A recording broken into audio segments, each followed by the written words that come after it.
What's up YouTube, the Bike Father here. Welcome back to another video.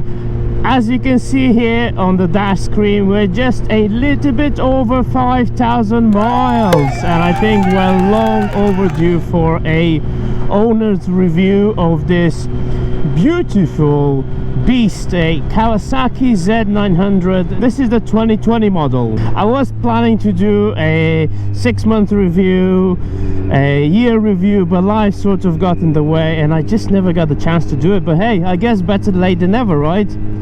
So if you're interested in a Kawasaki Z900, maybe you're looking to buy one, or maybe you just have one and you're just interested in to see what I have to say, this video is for you.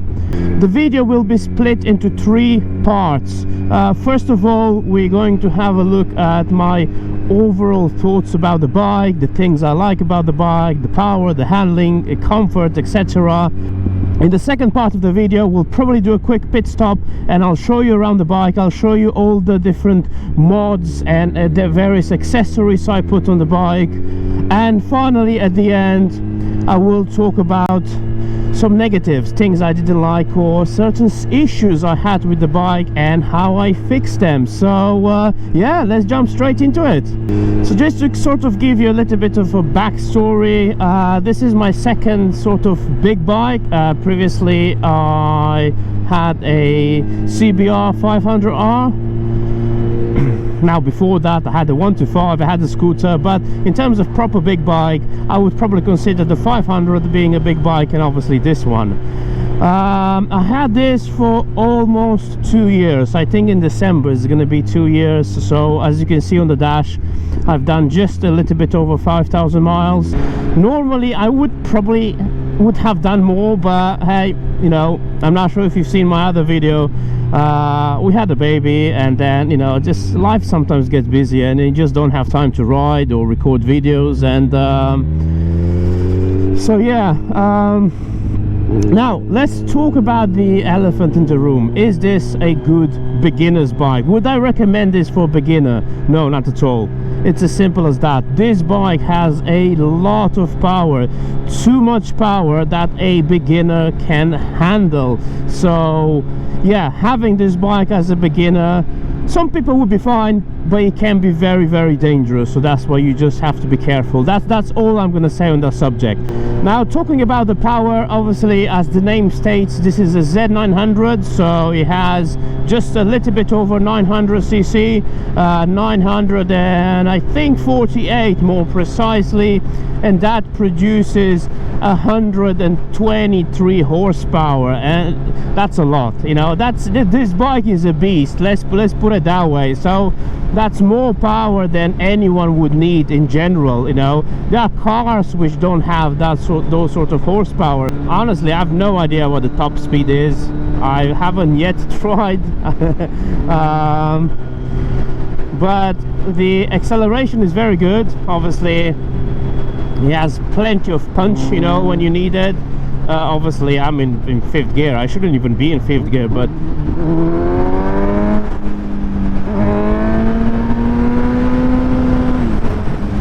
yeah, it handles very well. It handles very well. So in general, I think, talking about handling, this bike has 200, just a little bit over 200 kilograms. However, when you're riding at higher speeds, you don't really feel that. Honestly, it's very easy to lean the bike in corners. In fact, I test rode a street triple a while back at the 765,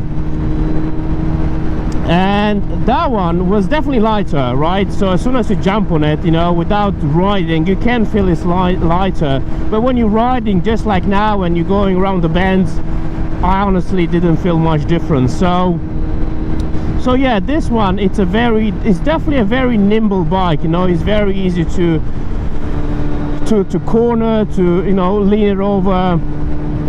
So the overall handling, it's very, very good. One thing I like about the bike is this beautiful TFT dash screen. You can change actually the background, so you can make it white. has a lot of various things here: the fuel, the revs, the speed, so pretty much everything you would need. So this was introduced in the starting from 2020 model, so this is a 2020 model.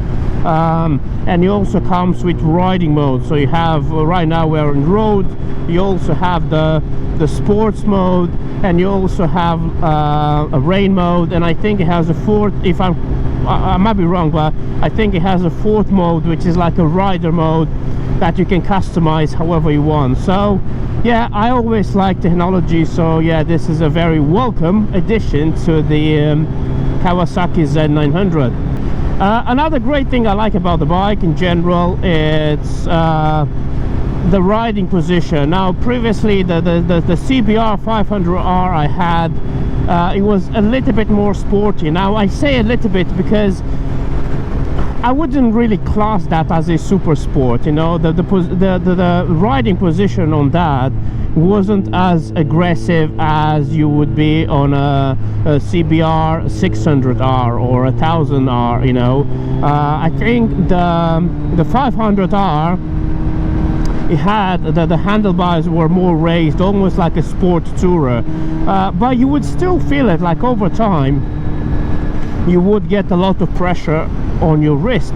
But this one has almost an upright position, so from that sense, you know, it's very comfortable. I've really enjoyed riding this bike, and I think overall, because of its handling, because of its, you know, everything, the power, the acceleration, the position, the comfort that comes from this position, I think this makes a very good commuter bike. Obviously the engine is probably too big for a commuter bike if you're looking for something which is more economic, but it's definitely doable to commute on this. The only thing which is so-so is the seat, but we'll talk about later on in the negative section. The fuel economy is not bad.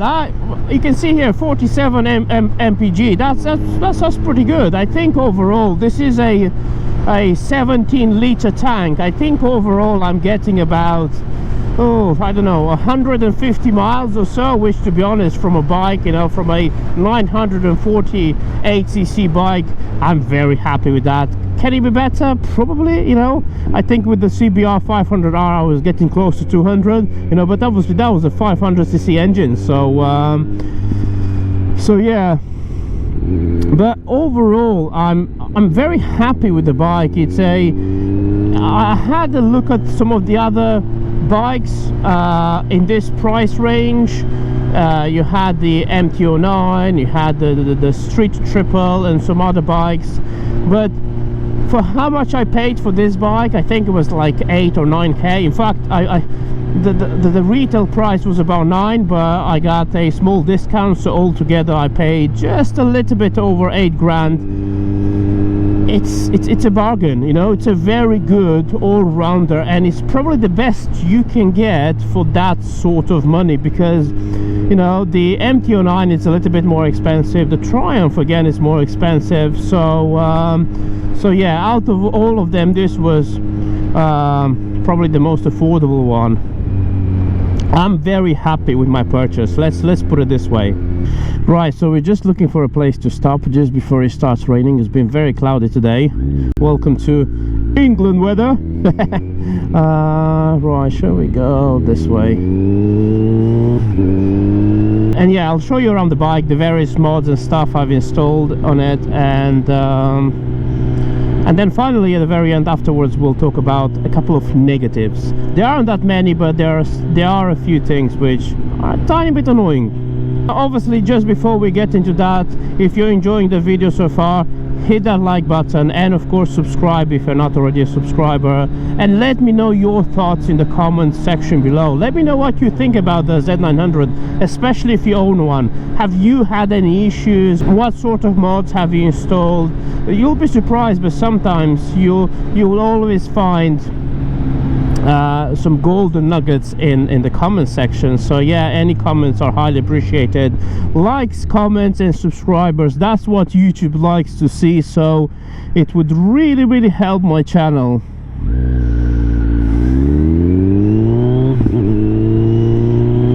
One thing I definitely like about this bike is the sound. Now obviously this does not come stock, so this is one of the upgrades, but yeah, the exhaust is absolutely amazing. I'm using a Scorpion. It's a full system, but it's very loud. It's very, very loud. I remember I used to pass people. You can see, like, even this guy, he's making space because he can hear me. Like previously when I was with the stock exhaust, no one could hear me. I was literally like, it felt like you're riding a scooter. So, but yeah, but with this one, people can definitely hear that you're there. And I think from a safety point of view, this is very good, because at the end of the day, hey, I don't really care about what people say. You know, some people don't like loud motorbikes, but hey, if it helps with my safety, then why not?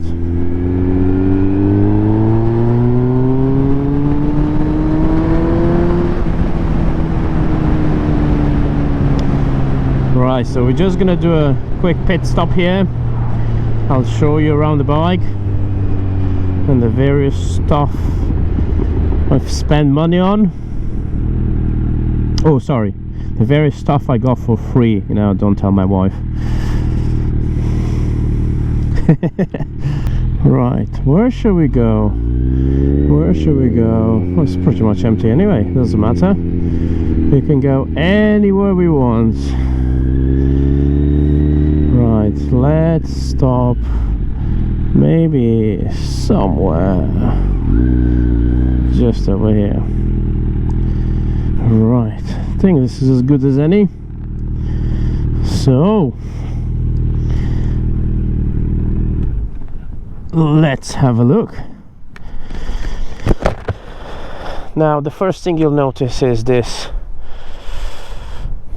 the pretty side of the bike, and then the not so pretty. I think this is the first time I'm actually showing my top box in a video. In fact, I do apologize. I've created a video a while back. I think I named it something about, oh, I fitted the top box, but I never really showed the top box in the video. That was a bit stupid of me. So here we go. It's not bad. I mean, the top box adds a bit more convenience to the bike. Like now I have a backpack with all sorts of like cameras and batteries and stuff, you know. So in fact, let me show you how it looks without the top box. So this is the Givi one, the V47 mono key system. Let's plug this in, take it off just like that, and there we go. Now it sort of looks like a sports bike. So this is the Kawasaki Z900 2020 models. So the 2019 and the previous models had a different headlight. I think moving forward 21, 22 they all have the same headlight. So what have I added to this bike? So first of all, I've changed the windscreen, right? So this is the Kawasaki large meter windscreen. Now I have created a different video on this because I have used previously also a Givi windscreen. But the problem with the Givi windscreen, I don't want to reveal too much. I will put a link in the description below. I didn't really like how it looks from the front, but from the rider view, it actually wasn't that bad, you know. But yeah, because the thing with the Givi, it sort of has some hinges that goes on top of this, and then when you mount the windscreen, you know, you can see that it sits on top and it's not like flushed like this, you know. So so yeah, we have the windscreen. Now going around the bikes, I've got this radiator guard, which is quite handy. We have the RNG crash bars, which are pretty good. What else? Exhaust, there we go. Scorpion red power. So obviously initially I got just this, the slip-on, but afterwards I also bought the Scorpion headers. Now before you ask, no, I have not done like an ECU flash or like remap, because at that time I asked Scorpion, I sent them an email, and they said, look, as long as you use our headers and our slip-on, they are made to work with the original Kawasaki settings. So however, I am planning to do one soon, so we'll see how that goes, and most likely I will create a video on that. So if you're interested in that sort of stuff, once again, hit that like button, let me know in the comments, and of course subscribe. But this is a beast. This sounds so nice, like especially when you do like a cold start, it sounds really nice. Let's hear it. Obviously the sound in a video, it never sounds as in real life, but still, we'll see.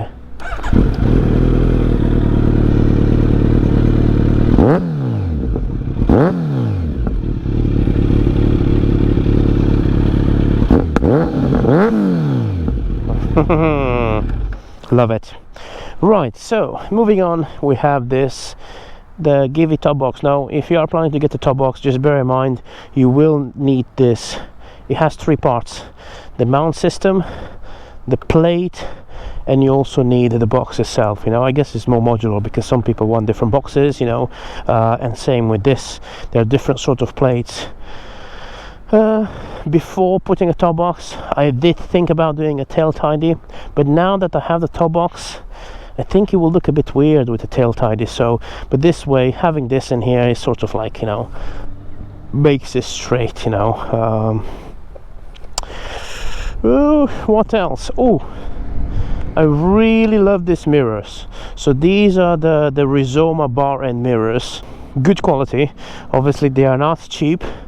I can't remember, I think it was like 100 or something per mirror. So obviously you will need two, this and this. I have created a video on how to install it. I've also done a review, so once again I will put a link in the description. Now just bear in mind, for these mirrors you will have to replace this bar ends. You know, you'll have to take the originals out, and I think these are the Pro Bolt. Well, I'm sure they're Pro Bolt. Once again, I've created a video, so I'll put a link in the description. And finally, oh, how can I forget, look at this. Just a bit of protection there. Finally, we have the quad lock wireless charger together with the vibration dampener. So this is really good. I love it. You know, it's so easy, so convenient. I think about 5 years ago or longer, when I had the other bike, I used to have one of these ultimate add-on system where you had to put your phone in a case. Yeah, it was just annoying, but this one works pretty good. You have your phone, you know, put there and twist. That's it. It's as easy as that. And of course, the mighty keychain. Eat, sleep, ride, repeat. There we go. With the Kawasaki sort of green branding. So yeah, this is the bike. These are all the mods I've installed. I'm pretty happy with it, you know. As I said, we will get in a second in a couple of negatives and a couple of issues I have with the bike, but overall it's been very good. So let's jump into some negatives. First things first, I literally just spotted this. I almost forgot. So bear in mind, this is a bike which is a year and almost 2 years. So I think right now maybe like a year and 8, 9 months or something like that. You look at the paint. I'm not sure if you can see that, but the paint here is sort of peeling off. I have no idea why, but yeah, that's not very good. The other thing is, I feel this foot peg is too close to the exhaust, and obviously the exhaust gets quite hot. When you keep your feet here, your heel touches this, and yeah, it will melt. You can see here a bit of like rubbery plastic from my shoe. So yeah, you just have to be mindful of that. So that's that. Nothing to do with the bike per se, but it's more about this Givi system. So if you ever plan to get one of these, maybe it's just mine, but see this, the connection between the top box and the plate, It's definitely secure, it's not going to go anywhere, but it's like rattling a little bit. And it's not the base is definitely tight. It's probably from the box itself. I've tried to look at the bottom of the box, but I can't see any screws or anything to tighten, so that's that. What else? Some of them are minor, you know, but hey, the dash screen, as pretty as it is, again, you probably won't see it, but there's like a small scratch here, there's another small scratch here, there's like very fine lines on it, you know. So I think they could have done like with a better layer of like anti-scratch or something, you know, to protect this. You can obviously get like a screen protector. Now the one I got, I didn't quite like it. I think it was a protector plus a glare plus one of those that reduces the glare. Now, in order to reduce the glare, there's a special sort of material they were using which would make everything a little bit fuzzy, and I didn't like that, so I completely removed it. But yeah, if you get the normal screen protector, you should probably be fine.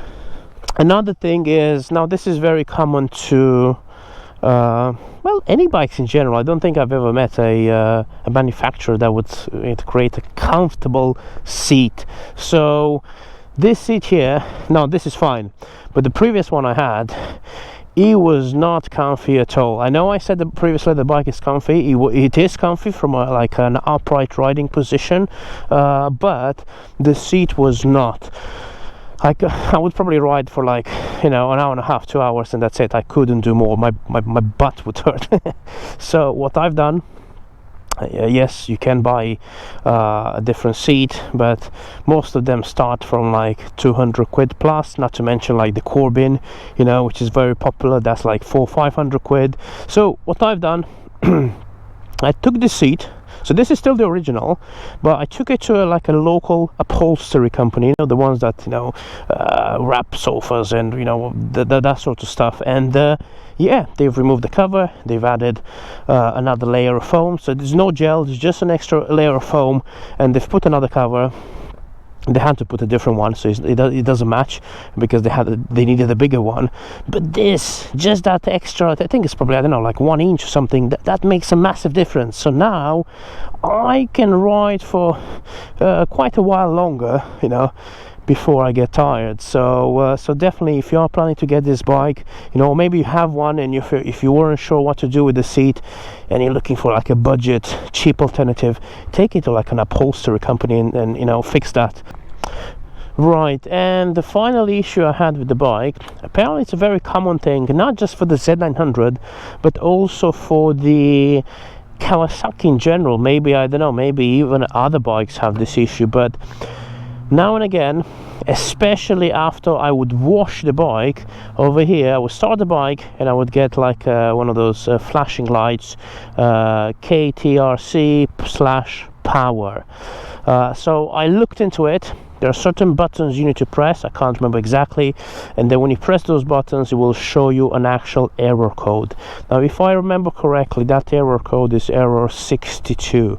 So I've searched for it. I found this issue with the Z900 and also with other Kawasaki, older models as well, before they even had a dash screen like one of these. Now, I'm not a mechanic, so don't quote me on this, but from what I've learned online, it's not something you need to worry about.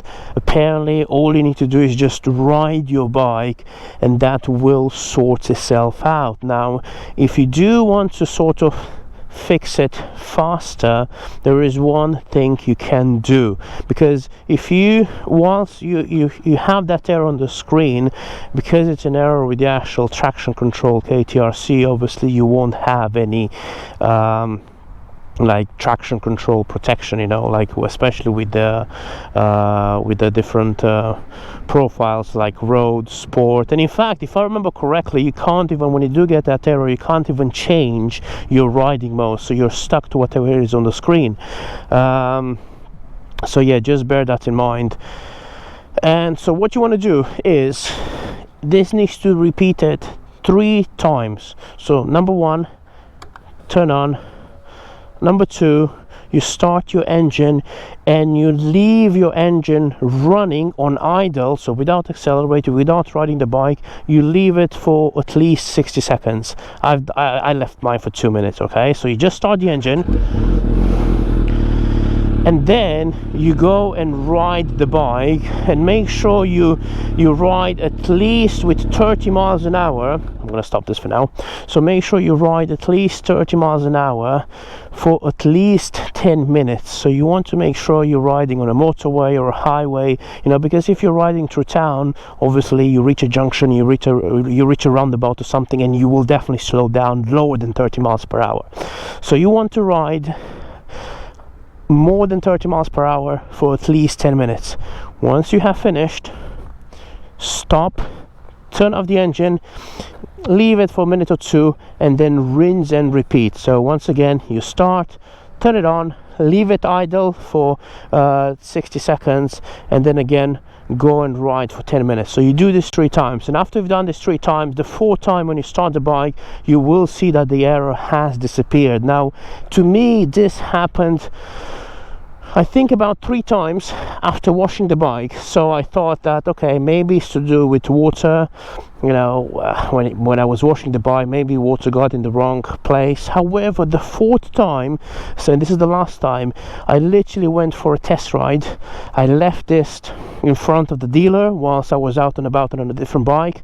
I came back, I switched on the engine, and I saw the error there. So this sort of proves that it's not just related to the water, because it was a nice sunny day. It was quite hot actually, it was in the sun, so maybe the sun had something to do with that. But yeah, apparently something to do with some sort of sensor, and you know, by doing that you're kind of like resetting, recalibrating the sensor, but it's nothing to worry about. So with that being said, these are just some minor issues. I still think that overall this is a very, very good package. It has plenty of power, very good handling. It's a well balanced bike. So yeah, I definitely recommend this to anyone who's looking for like a proper big bike. Now, if you enjoyed this video, hit that like button, and of course subscribe to support my channel, and let me know what you think in the comment section below. Ride safe, take care, and I'll see you in the next video.